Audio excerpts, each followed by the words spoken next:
For all infrastructure reaching the European Union, we have internal market legislation.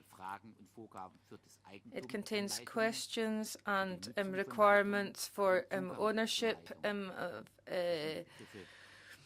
distribution channels, connections, and unbundling and third-party access are generally known concepts, and we apply those to existing pipelines and to all planned pipelines, irrespective of who is investing, who is the owner, who is the operator, and who is using the means of transport. We are objective, and Nord Stream was not dealt with any more favorably.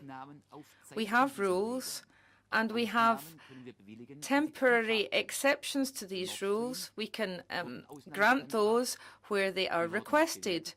Those were requested for Nord Stream. They were analyzed, and then there was an approval of some exceptions. In the case of South Stream, there have been no applications for suspension or exception. And so far, the Russian partners have dealt bilaterally with our member states who are relevant for South Stream, because the connection goes through those member states.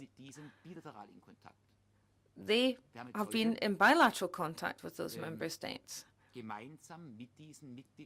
And today, we discussed together with these member states and their ministers, and we decided that the Commission would be taking the lead for ensuring respect for European law in negotiations with Russian partners, and for any changes which might be necessary in the IGAs which are adopted bilaterally.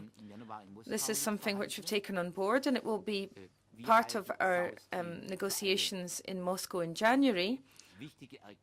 We consider that South Stream is an important complement to our pan-European network.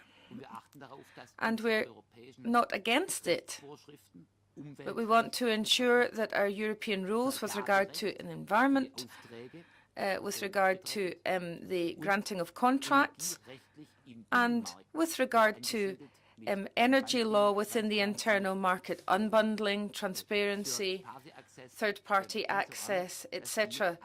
All of these have to be respected. So we welcome the fact that the member states have placed their trust in the Commission, and the Commission, in the interest of the member states as well, will be ensuring respect for European law in the context of its talks with Russian partners.